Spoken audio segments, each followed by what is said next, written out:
बिस्मिल्लाहिर्रहमानिर्रहीम। अज़ीज़ तलबा अस्सलाम वालेकुम।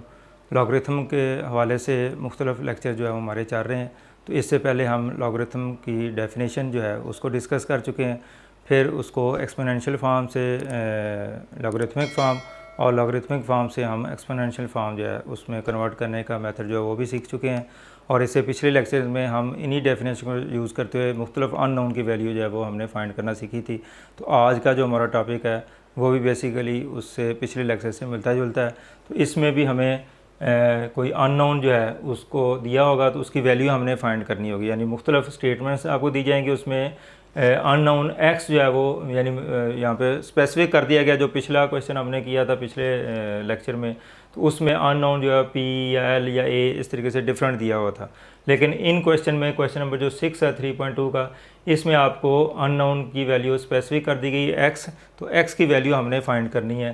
तो इसका आज का लेक्चर बेसिकली बहुत हद तक जो पिछला लेक्चर था उससे मिलता है। तो अगर आपने वो लेक्चर मेरा नहीं देखा तो काइंडली इसका लिंक आई बटन में जो है वो दिया हुआ है, तो पिछला लेक्चर जो है वो भी सुन लें आप, ताकि आपको इसकी अंडरस्टैंडिंग जो है वो अच्छी तरीके से डेवलप हो सके। तो इंशाल्लाह फिर आज का जो टॉपिक है वो आपके लिए बहुत ही ईजी हो जाएगा। तो find the value of x from the following. अब इसमें एक्स की वैल्यू हमने फाइंड करनी है। तो आपके पास मुख्तलिफ स्टेटमेंट्स जो है वो दी गई हैं, दो मैंने आपके सामने लिख दी हैं, तो बाकी भी हम सॉल्व करेंगे। अब पिछले लेक्चर में मैंने आपको बताया था जो अननोन है वो उसकी पोजीशन डिफरेंट हो सकती है। वो यहाँ पे भी मौजूद हो सकता है, यहाँ पे भी मौजूद हो सकता है और यहाँ पे भी मौजूद हो सकता है। और तीनों का सॉल्व करने का जो थोड़ा सा मेथड है वो डिफरेंट है। अब यहाँ पे एक्स जो है वो उस जगह मौजूद है जहाँ पे वो नंबर होता है जिसका हमने लॉग फाइंड करना होता है। तो एक्स नंबर की जगह भी आ सकता है, उसकी लॉग की वैल्यू की जगह पे भी आ सकता है और बेस की जगह पे भी आ सकता है। तो तीनों का डिफरेंट थोड़ा सा टेक्निक है। तो बेसिकली तो मिलती जुलती है, लेकिन थोड़ा सा डिफरेंस है वो मैं आपको साथ साथ बताता जाऊँगा। तो पहला स्टेप हमने जो पिछले लेक्चर में भी पढ़ा था कि सबसे पहले आपने इसको एक्सपोनेंशियल फॉर्म में लिखना है, इन एक्सपोनेंशियल फॉर्म। ये आपने सारे क्वेश्चन में ये काम करना है। अब एक्सपोनेंशियल फॉर्म में क्या होगा, 2 की पावर 5, चूँकि इधर 2 बेस है, तो जब एक्सपोनेंशियल फॉर्म में लिखेंगे तो वहाँ पे भी 2 जो है वो बेस होगा। तो 2 की पावर 5 जो किसी नंबर का लॉग की वैल्यू होती है वो हमेशा पावर उसकी बनती है और इज इक्वल टू एक्स। अब देखें जैसे आपने इसको एक्सपोनेंशियल फॉर्म में लिखा है तो एक्स की पोजीशन आपको वाज़ेह होगी कि एक्स यहाँ पे मौजूद है। तो जब सिर्फ एक्स की एक सिंगल पावर हो तो इधर जो भी नंबर होगा उसकी पावर को सॉल्व कर लें तो आपके पास एक्स की वैल्यू निकल आएगी। तो इस तरह के क्वेश्चन काफ़ी इजी होते हैं। इसमें जस्ट आपने इसको सिंप्लीफाई करना है तो एक्स की वैल्यू आपके पास खुद से आ जाएगी। तो 2 की पावर 5 जो है वो 32 होगी, यानी 2 को आपने 5 टाइम जो है वो मल्टीप्लाई कर लेना है, ये 32 आ जाएगा इज इक्वल टू एक्स। ये हमारा स्टेप 2 होगा। हमने इसको स्टेप 2 में हमने जस्ट इसको सिंपलीफाई करना होता है। अब x को इधर लिख दें और 32 को इधर लिख दें।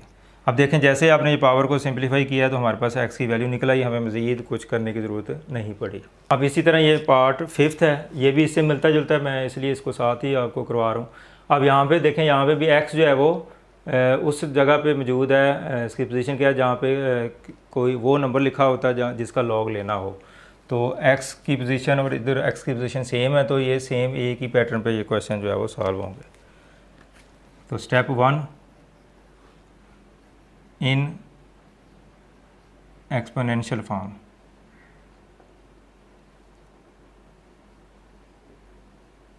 अब इसको एक्सपोनेंशियल फॉर्म में हम लिखेंगे तो 3 की पावर 4 एक्सपोनेंशियल फॉर्म के लिए आपको मैंने मेथड बताया हुआ है।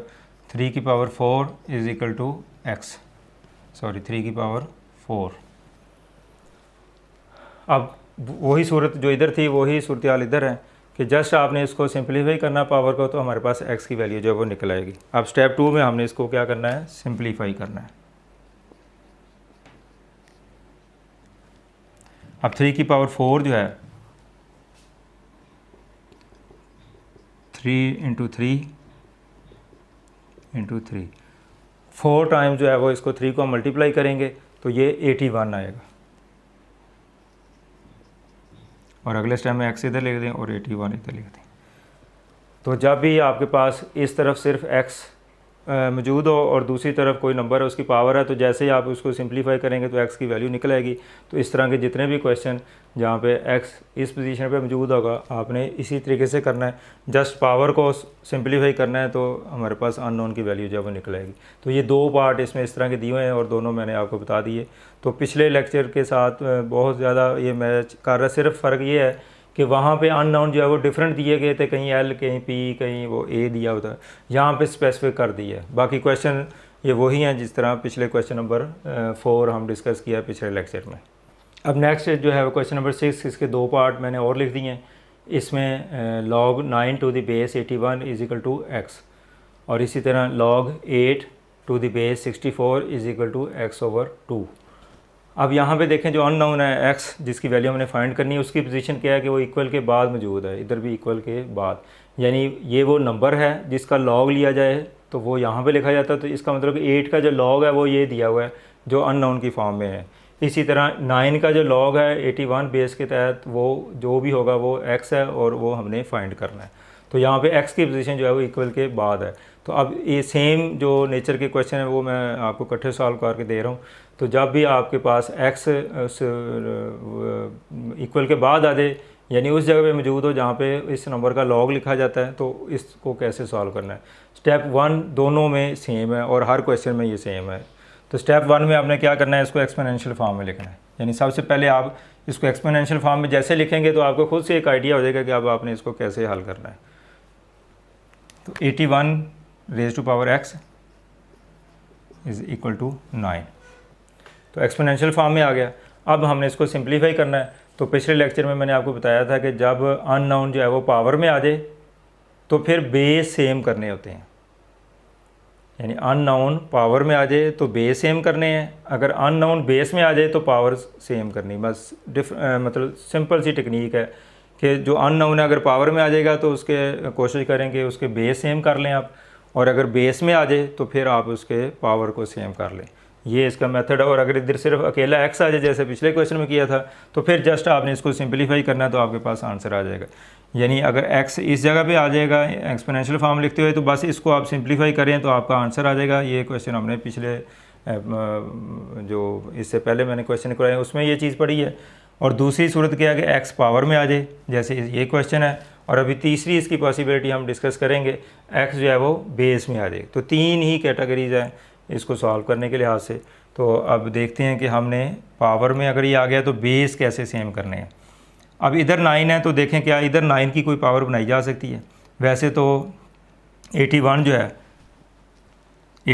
है इसको हम 3 की पावर 4 भी लिख सकते हैं, और 81 जो है इसको 9 का स्केयर भी लिख सकते हैं। तो दोनों तरह ही मुमकिन है, लेकिन हमने क्या करना है इसका बेस सेम करें। अगर इधर 9 है तो हम कोशिश करेंगे फिर इधर भी 9 आ जाए। लेकिन अगर आप कोई स्टूडेंट इसको चाहता है कि इसको 3 की पावर में कन्वर्ट करना चाहता है तो फिर इसको भी कन्वर्ट कर लें, आप इसको 3 का स्केयर लिख लें आप। तो दोनों मेथड जो है वो यूज़ किए जा सकते हैं। अब हम क्या करेंगे 81 जो है इसको 3 की पावर 4 मैंने लिख दिया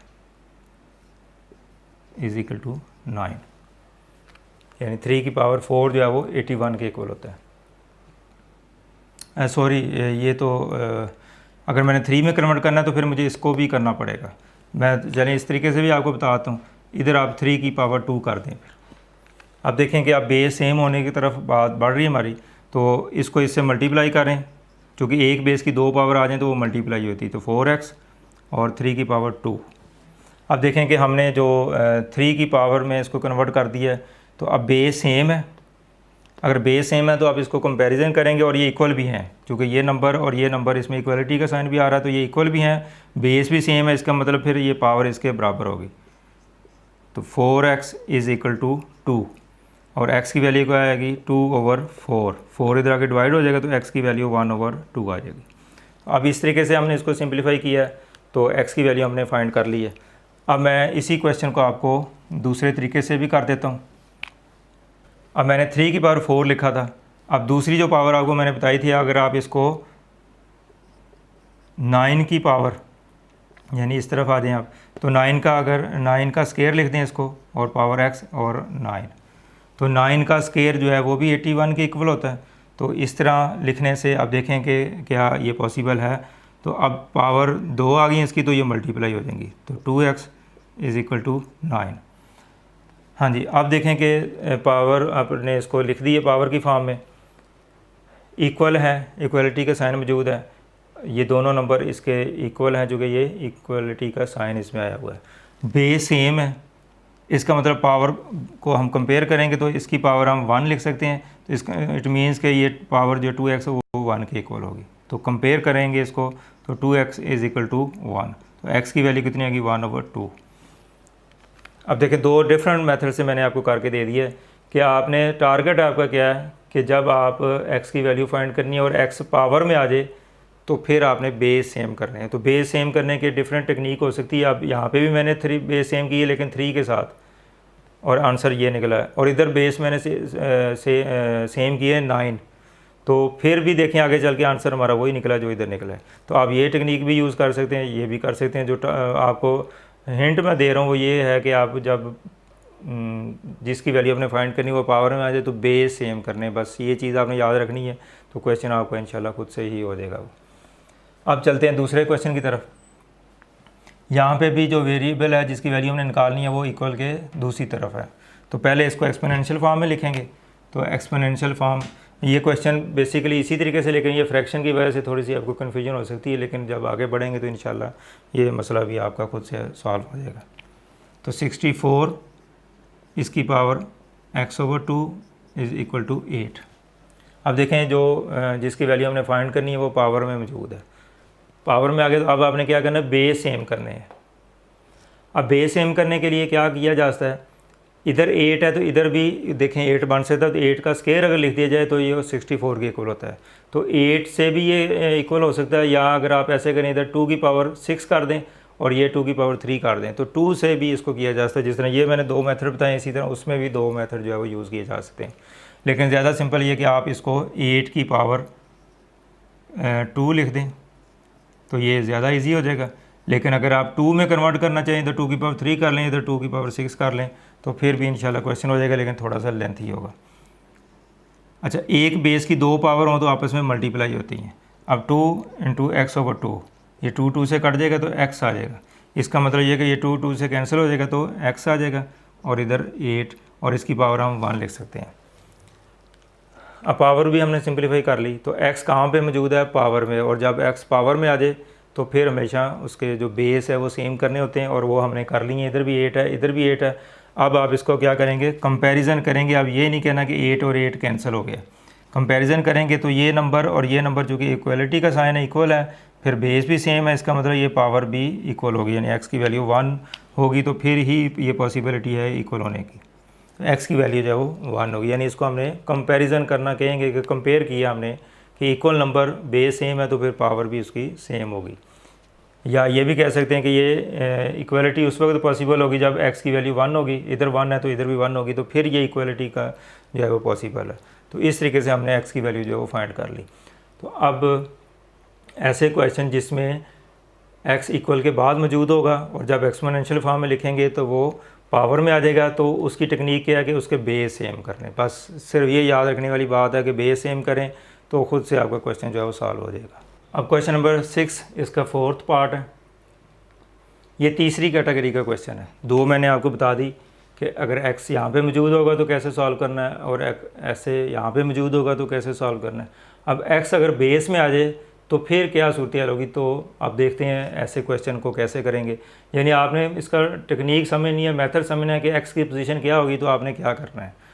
तो x की पोजीशन अगर बेस पे आ जाए तो पहला स्टेप तो ये है कि एक्सपोनेंशियल फॉर्म में लिखें, और एक्सपोनेंशियल फॉर्म में लिखने के बाद आपको खुद ही आइडिया हो जाएगा कि आपने क्या करना है।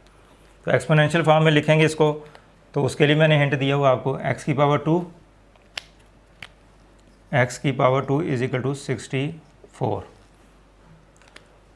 तो एक्सपोनेंशियल फॉर्म में लिख लिया। अब जैसे एक्सपोनेंशियल फॉर्म में लिखा तो x की पोजीशन आपको वाज़ेह हो गई है, तो x बेस में आ गया है, तो जब x बेस में आ जाए तो पावर बराबर करनी है। यानी अगर x पावर में आ जाए जैसे कि पिछले क्वेश्चन में मैंने बताया, तो फिर आपने बेस सेम करना है, और अगर x बेस में आ जाए जिसकी आपने वैल्यू निकालनी है वो बेस में आ जाए तो फिर पावर बराबर करनी है। तो इस तरीके से ये तीसरी टेक्निक है जो हम यूज़ करने वाले हैं।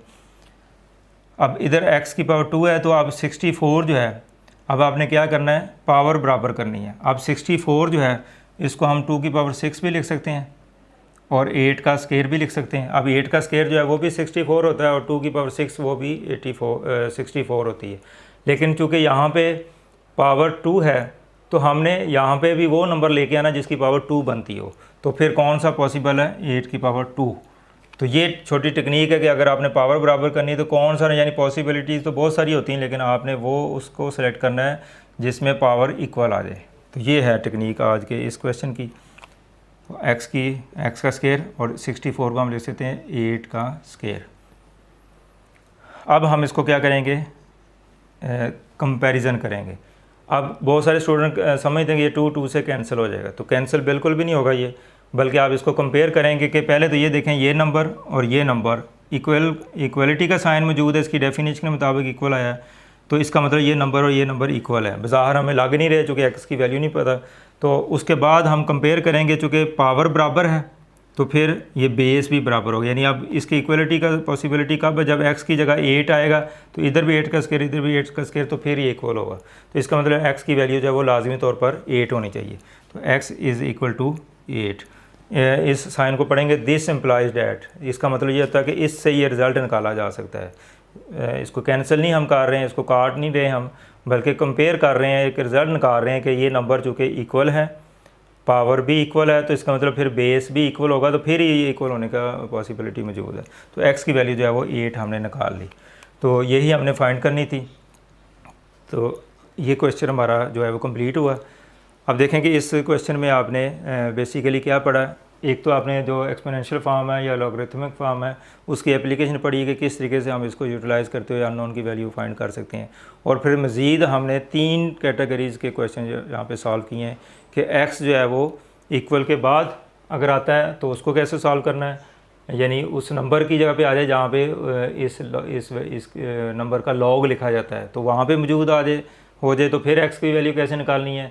अगर यहाँ पे उस नंबर की जगह पे x आ जाए तो फिर कैसे करना है, और अगर x बेस में आ जाए जैसे ये किया है तो फिर कैसे करना है। तो 3 कैटेगरीज़ में ये क्वेश्चन मैंने डिवाइड किया है। तो तीनों के मैंने आपको टिप्स बता दिए हैं। पहला स्टेप सब में सेम है कि एक्सपोनेंशियल फॉर्म में लिखना है, और उसके बाद जो सिंप्लीफिकेशन वाला स्टेप 2 है उसमें हम देखते हैं कि अगर x जो है वो पावर में आ जाए तो फिर बेस सेम करने हैं, और अगर x बेस में आ जाए तो फिर पावर सेम करनी है। और तीसरी सूरत ये थी जो हमने इसी क्वेश्चन के स्टार्ट में पढ़ी कि अगर x की इक्वल आ जाए किसी नंबर की पावर के तौर पर, तो x की यानी कोई पावर ना हो यानी 1 हो, तो फिर आप जस्ट वो जो नंबर है उसको पावर को सिंप्लीफाई कर लेते हैं और x की वैल्यू जो है वो फाइंड कर लेती है। यानी x की पावर 2 की पावर 3 हो तो अब आपने इसको कुछ भी नहीं करना है, इसको सिंप्लीफाई करें तो x की वैल्यू निकल आएगी। तो तीसरी टाइप ये थी जो हमने इस क्वेश्चन में पढ़ी है। तो उम्मीद करता हूँ कि आपको ये टॉपिक जो है वो अच्छी तरीके से समझ आ चुका होगा। तो इसको दोस्तों के साथ शेयर करें ताकि बाकी लोग भी इससे मुस्तफ़ीद हो सकें। आपको बहुत शुक्रिया। अल्लाह हाफ़िज़।